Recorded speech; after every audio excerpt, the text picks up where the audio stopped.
Right, so for today's video, we have yet again another piece of Disneyland drama, except this time, it doesn't involve wishing a disease on someone like the last one. In fact, today's video is a TikTok that was posted by a couple that are now being labelled as like the Disneyland Karens. And it was by this account right here, Freeman Arthur, and as we see by his bio, he says he's the steel guitar guy, and to be fair, he's pretty talented.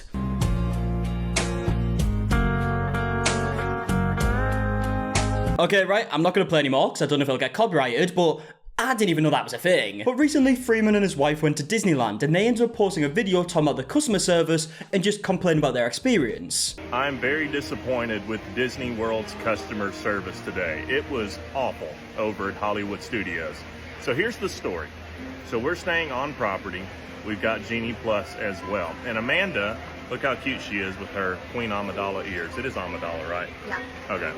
So she has been waiting for so long to ride the Star Wars Rise of the Resistance ride. So this is where all the problems started. There was this ride that they really wanted to go on, and spoiler alert, they couldn't. And this is because when they got there, the ride was broken down, they were then told to go on a different ride, and then when they got back to the ride that was broken down, there was now a big queue that they didn't want to wait in. Well, when we get there, the ride is broke down, not working, which is okay, that happens, it's fine.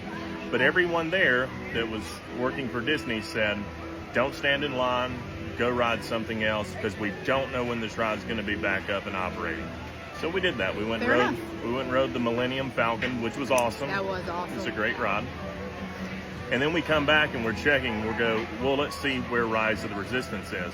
Well, it's still down, but now, where they told us that we couldn't get in line, their entire line is full, and they said we're like no longer an official line for the attraction, yes. Not just like outside people had made their own line. Yes, no, they had actually let people in the stanchions, and they said we're not accepting anyone else into the line. Okay, so you can see why they would be a bit disappointed, right? If I went to Disneyland and there was this ride that I wanted to go on, and I was told to go away because the ride broke down, I came back, there was a big queue, I would also be a bit disappointed. I'd be a bit like, you know what, that kind of sucks. But do I think it should result in what actually happens, as we'll get into in just a second? No, not really. I feel like it's a bit of an overreaction. And maybe that's just from my perspective, you know, I might be the wrong person to look into a situation like this because I don't really care for roller coasters. I'll go on them if they're there. Doesn't really bother me, but I do also understand that people do really like roller coasters, and obviously it does cost a lot of money to go to Disneyland as well. You will want to go on all the roller coasters that you want to go on. So I do understand the disappointment, but this is the part in the video where I guess most people had a problem with it, because he then goes to customer service. So I went and talked to customer service just to explain, hey, you guys told us that we couldn't get in line, but now you formed a line, and now we're not going to be able to get on this ride. Yeah, because a group of us who had rode Smuggler's Run had walked back over and saw there was a line, so we were all going to go get in line, and they were like, hey, sorry, it's full. Yeah, I mean, I've never worked at a theme park, but I feel like that would be a normal thing for the staff to say, right? If a ride is broken down, they would probably say, oh, you know what, it's broken down at the minute, why don't you go on different rides instead of just waiting for this one? Like, make the most out of your time. Especially if you don't know how long it's going to take to fix it, right? That's a very normal thing. If they really wanted to, they could have just waited outside of the ride and waited for it to reopen, obviously. And as soon as we walked up, we knew this exchange was not going to go well, because the lady started getting on her phone, acted like she didn't want to talk to us. And so I got up and I said, hey, I don't want to be that guy, but this is the problem that we're having. You guys told us that we couldn't get in line. Now there is a line, so I don't really understand what's going on. And she said, well, you're not guaranteed to ride rides. It's on your ticket. Okay, so straight away they're saying that this member of staff was rude. We obviously don't know. We weren't there. We didn't see the exchange. I saw a lot of people commenting on this, saying that the staff aren't allowed on their personal phones, but a lot of them can use like company phones to see like the status updates on rides and whatnot. But yet again, we obviously don't know the interaction. It is clear as day that this couple weren't very happy with the interaction. So I asked for a supervisor, and she said, well, I mean, I can call him, but it's going to take probably a while for him to get over here. So I talked to the supervisor.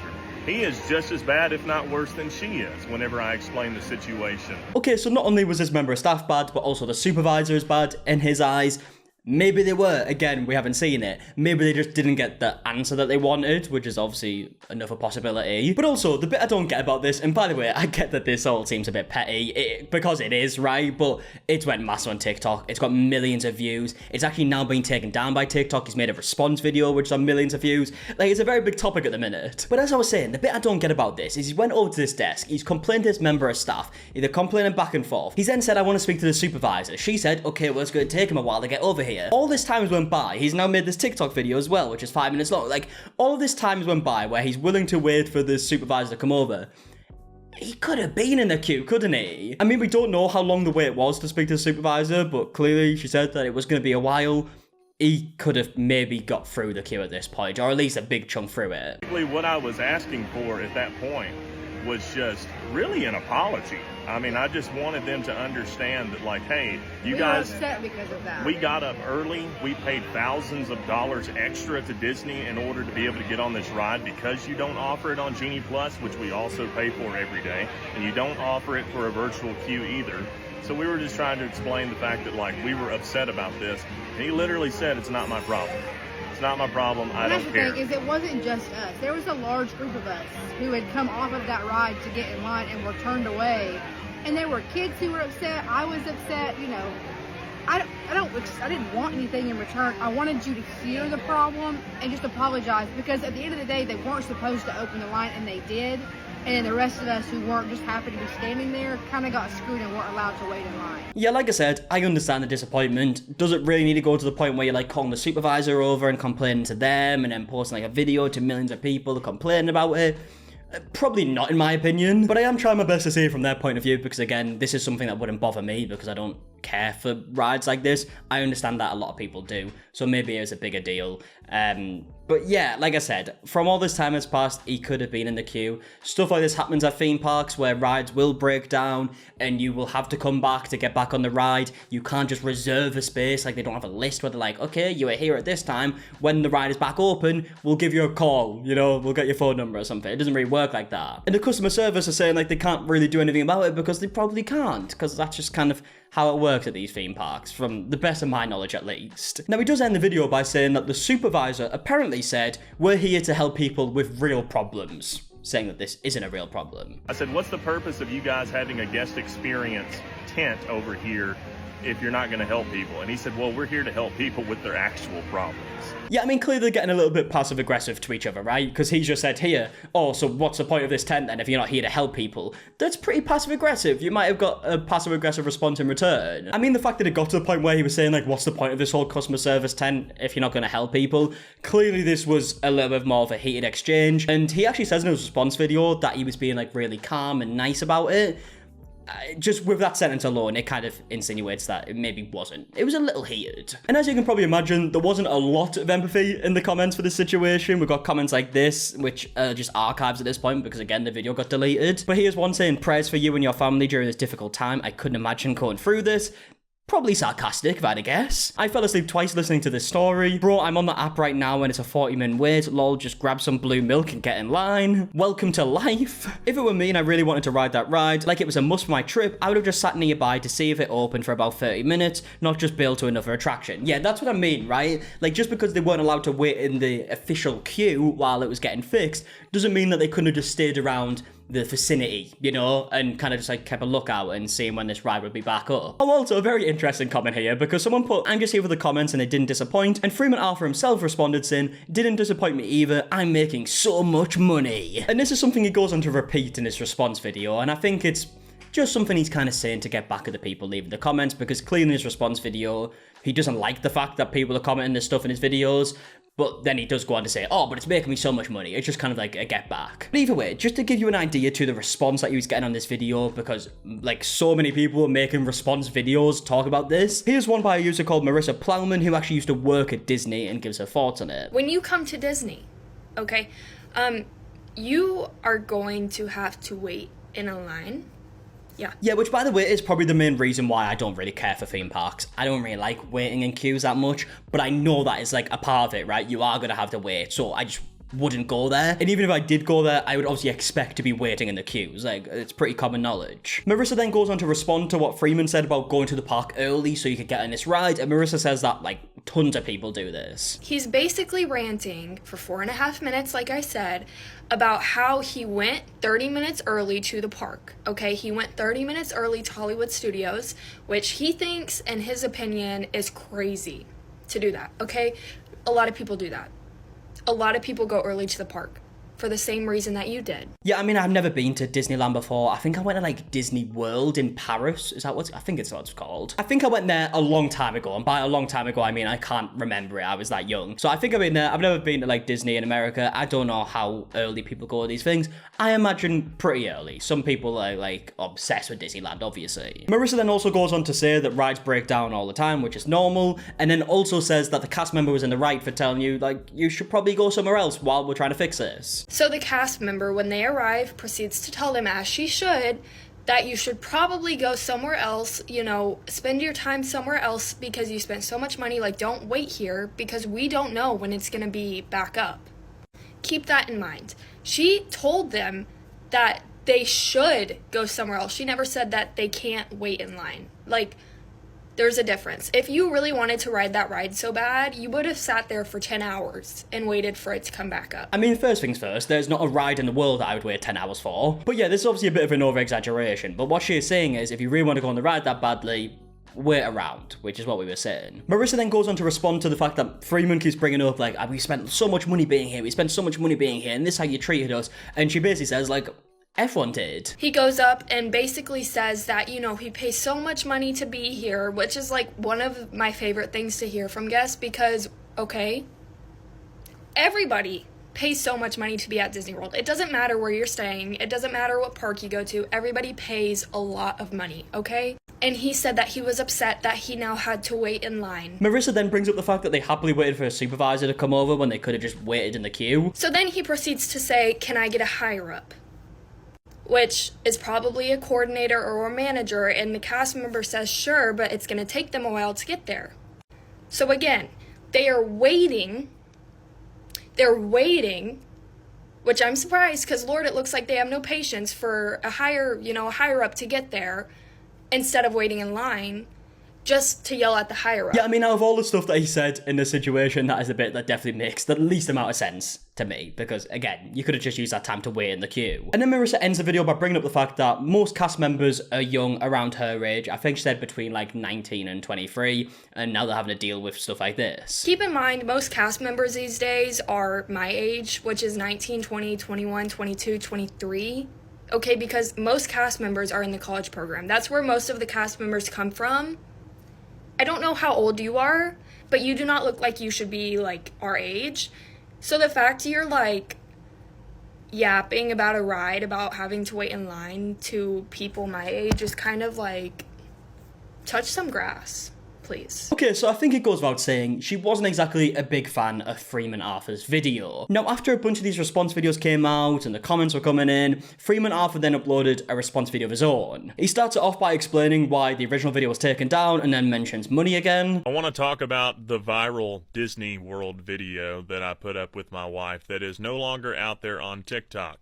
And full disclosure on this one, the reason that video is no longer able to be viewed is because there were so many anti-bullying violations that TikTok, it seems that they just removed the video. Which kind of sucks for me because I was enjoying all the money that I was making on that video. I think he sees the money part of this as like a bit of like a gotcha, right? Like, I'm making money from your anger. Fair play, might be a good tactic, who knows? Also, I will say, and if I'm going to give one positive about this video and Freeman Arthur's videos in general, hell of a voice on him. Honestly, I wish I could narrate my videos like this, but instead you've got to deal with what's coming out of this mouth right now. But yeah, hell of a voice. So well done to your genetics, I guess, I don't know. He then spends the next couple of minutes like re-explaining the situation that we've already heard, and then goes on to give like more thoughts about like the customer service in particular. And as I said in the last video, the lady immediately did not want to talk to us. I don't know if she was having a bad day. I don't know what was going on, but she clearly just did not want to be there. That's the vibe that we got. And then he goes on to say that the reason why he called for the supervisor was because of the woman's attitude. So that's whenever I asked to speak to her supervisor, simply because of the attitude that she's giving me. This whole video, which you guys don't understand, wouldn't have even happened if they could have just been, hey, I'm sorry that we had a miscommunication. That's our fault. We're sorry that this kind of put a damper in your day. Unfortunately, there's nothing that we can do about it. We didn't ask to just be taken to the front of the line. All we wanted to do was get in line to ride the ride. Which you could have been in the line to ride the ride, but you asked to wait for the supervisor. Like, surely you could probably see how that seems a bit weird. But yeah, look, like I've said multiple times already, we don't know how the interaction went. There is obviously the possibility that the two members of staff were ridiculously rude to him and did say all the things that he said in this video, and he just so happened to get like the two worst staff members he could possibly get. That is a possibility. There is also a possibility that that didn't happen and he was maybe annoyed because he didn't get the answer that he wanted. Like, who knows? We didn't see the interaction, we don't know how it went. And then Freeman goes on to make like this very bizarre comparison to buying a telly. If you spent $1,000 on a television and they said, hey, we're just not going to give you the TV. I don't know why you'd spend that much on a TV anyway in 2024, but if you did and they just said, sorry, we're not giving it to you, you would be just as upset. You would at least want an explanation as to what happened. I mean, look, right, it's a bizarre comparison because it doesn't really make much sense. I mean, yes, if I spent $1,000 on a TV and then suddenly they were like, you're not getting it anymore, I would be pretty annoyed, you're right. But it's just not a good comparison to this situation because they paid for their tickets to get into Disneyland. They're still allowed into Disneyland. They're still allowed to go on all the rides. They're even allowed to go on the ride that they really want to go on. They just now have to wait a bit longer because when they got there earlier, the ride wasn't on. The ride is now on. There is just now a queue. Like, they still got what they paid for. And I guess the reason why he's making the comparison is because he paid extra to get in there early. Like I said, he still got in there early. There are still more rides that he could go on for getting in there early. So, yeah, it just doesn't make sense to me. The ride was just broke down. That's it. Now, to be fair, he did say that when he went back to the ride, they weren't letting anyone extra into the queue, so maybe he couldn't wait for the ride at that specific moment. But again, that could just be because the queue was already too long and the ride is just coming back on. Once the ride is on, the queue would obviously go down and people would be able to join. So he could have went on the ride, it was just obviously going to take a bit longer. And then Freeman Arthur ends this video by saying that it's terrible that loads of people don't get his point of view in a situation, and I think he also like brought up money again. The main reason for making the video, number one, I knew people were going to comment on something like this because anytime there's controversy, people are going to comment. They're going to say things one way or another. You're going to have people that love Disney and try to defend them. You're going to have people who don't like Disney. And I'm a content creator, so that's money in my pocket pretty much either way. Okay, so if that is his point of view and he did want like the big uproar so he would get more money, I don't see why he's all of a sudden like really bothered about the fact that people are leaving the comments. Yeah, it just doesn't really add up to me. He also gives another reason why he made the video. Number two, and probably most importantly, is that if Disney sees this, they need to understand that you need to have some consistency with how you treat people. You can't say one thing and then do another, and then you can't just say, hey, we're going to let these people stand in line, but not these people, and then just give them no explanation as to why this is going on. It's just bad communication. And if that would have been explained up front, none of this would have even been a problem. It's not rocket science.